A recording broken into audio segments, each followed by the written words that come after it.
പ്രതിപക്ഷ നേതാവ് വി.ഡി. സതീശനെതിരെ എസ്.എൻ.ഡി.പി യോഗം ജനറൽ സെക്രട്ടറിയായി വെള്ളാപ്പള്ളി നടേശൻ നടത്തിയ പ്രതികരണത്തിൽ മറുപടിയുമായി കെ.പി.സി.സി പ്രസിഡന്റ് കെ. സുധാകരൻ രംഗത്ത് വന്നിരിക്കുകയാണ്. സതീശൻ അധികാരമോഹിയാണെന്ന വെള്ളാപ്പള്ളിയുടെ പ്രസ്താവന ഒഴിവാക്കാമായിരുന്നു എന്നാണ് തന്റെ വ്യക്തിപരമായ അഭിപ്രായമെന്ന് സുധാകരൻ പറഞ്ഞു.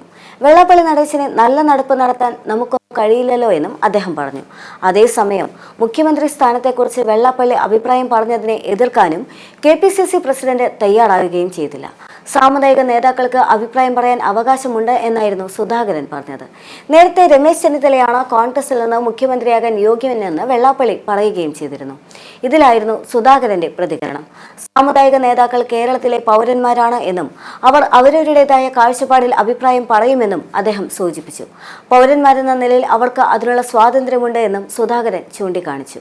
സംഘടനാ പ്രവർത്തനങ്ങൾ നടത്തുന്ന സാമുദായിക നേതാക്കൾക്ക് ഒരുപാട് ജനസമ്മതിയുണ്ട്. വി.ഡി. സതീശൻ തറ നേതാവാണെന്നൊന്നും ആരും പറഞ്ഞിട്ടില്ല എന്നും അങ്ങനെ പറയാൻ തങ്ങളാരും സമ്മതിക്കില്ല എന്നും സുധാകരൻ പറഞ്ഞു. സതീശന് രാഷ്ട്രീയ അംഗീകാരം കേരളത്തിലുണ്ട് എന്നും വെറുതെയല്ല അദ്ദേഹം പ്രതിപക്ഷ നേതാവ് ആയതെന്നും സുധാകരൻ കൂട്ടിച്ചേർത്തു. ജനങ്ങളെ സേവിച്ചും പാർട്ടിയെ സേവിച്ചും വളർന്നു വന്നയാളാണ് സതീശൻ, അല്ലാതെ ഇന്നലെ കടന്നു വന്ന ആളൊന്നുമല്ല എന്നായിരുന്നു അദ്ദേഹത്തിന്റെ പ്രതികരണം. മുഖ്യമന്ത്രിയാകാൻ ചെന്നിത്തലയ്ക്ക് എന്താണ് അയോഗ്യതയെന്നും ചെന്നിത്തല ഇന്നലെ വന്ന നേതാവല്ല എന്നും സുധാകരൻ കൂട്ടിച്ചേർക്കുന്നുണ്ട്. വിദ്യാർത്ഥി യൂണിയൻ കാലം മുതൽ തന്നെ കോൺഗ്രസ് നേതൃത്വത്തിലുള്ള ആളാണ്. രമേശ് ചെന്നിത്തലയെ മുഖ്യമന്ത്രിയാക്കണമെന്ന് കോൺഗ്രസിലെ ഉത്തരവാദിത്തപ്പെട്ട ആരെങ്കിലും പറഞ്ഞോ? പല പേരുകളും ഉയർന്നു വരുന്നത് സ്വാഭാവികം മാത്രമാണ് എന്നായിരുന്നു സുധാകരന്റെ പ്രതികരണം. അതേസമയം തന്നെ പാർട്ടിക്കുള്ളിൽ മുഖ്യമന്ത്രി സ്ഥാനത്തിൽ ചർച്ച തുടങ്ങിയിട്ടില്ല എന്നും അദ്ദേഹം വ്യക്തമാക്കി. അത്തരത്തിൽ ചർച്ച തുടങ്ങിയെങ്കിൽ മാധ്യമങ്ങൾ അറിയില്ല എന്നും അദ്ദേഹം ചോദിച്ചു. ചർച്ച തുടങ്ങുന്നതിന് മുൻപേ തന്നെ തർക്കം വരുമോ എന്നും അദ്ദേഹം ചോദിച്ചു.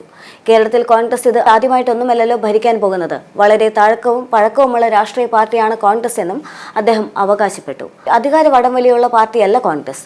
അധികാരത്തിന് വേണ്ടി എല്ലാം കളഞ്ഞു കുളിക്കുന്നവരല്ല തങ്ങളെന്നും പക്വതയും രാഷ്ട്രീയ വിവേകവും ഉണ്ട് എന്നും അദ്ദേഹം പറഞ്ഞു. ഇക്കാര്യത്തിൽ ആലോചിച്ച് ചർച്ച നടത്തി തീരുമാനമെടുക്കുമെന്നും സുധാകരൻ പറഞ്ഞു. വരാൻ പോകുന്ന തെരഞ്ഞെടുപ്പിനെ കുറിച്ചും സ്ഥാനാർത്ഥിത്വത്തെക്കുറിച്ചുമൊക്കെ കോൺഗ്രസ് ചർച്ച തുടങ്ങിക്കഴിഞ്ഞാൽ മാധ്യമങ്ങൾ അറിഞ്ഞിരിക്കുമെന്നും അദ്ദേഹം വ്യക്തമാക്കിയിരുന്നു. രമേശ് ചെന്നിത്തല എന്ന് പറയുന്നത് കേരള പ്രദേശ് കോൺഗ്രസ് കമ്മിറ്റിയുടെ വർക്കിംഗ് കമ്മിറ്റി മെമ്പറാണ്. മനസ്സിലായോ? വരാലോ. അപ്പൊ എന്തിനാ തടസ്സം? അങ്ങനെ തീരുമാനം ഉണ്ടാകും. ചർച്ചയ്ക്ക് നമ്മൾ അതിനൊരു സമിതിയുണ്ട്, കമ്മിറ്റിയുണ്ട്. കമ്മിറ്റി ചർച്ച ചെയ്ത് തീരുമാനിക്കുക എന്നല്ലാതെ വ്യക്തിപരമായിട്ട് തീരുമാനം എടുക്കാൻ കെ.പി.സി പ്രസിഡന്റിനോ അല്ലെ മറ്റാർക്കെങ്കിലും അധികാരമുണ്ടോ അവകാശമുണ്ടോ? ഇല്ല. അർഹനാണ് രമേശ് ചെന്നിത്തല, 100% അർഹനായ ആളാണ്. അതില്ല എന്നൊന്നും പറയാൻ കഴിയില്ല. ഈ പറഞ്ഞ എല്ലാ നേതാക്കന്മാരും ഈ കാര്യത്തിൽ അർഹതയുള്ളവരാണ്. കോൺഗ്രസിനെ സംബന്ധിച്ച് അതിൽ ആര് വേണമെന്ന് അവർ തന്നെ ഇരുന്ന് തീരുമാനിക്കുന്ന ഒരു തീരുമാനമായിരിക്കും കോൺഗ്രസിന്റെ തീരുമാനം.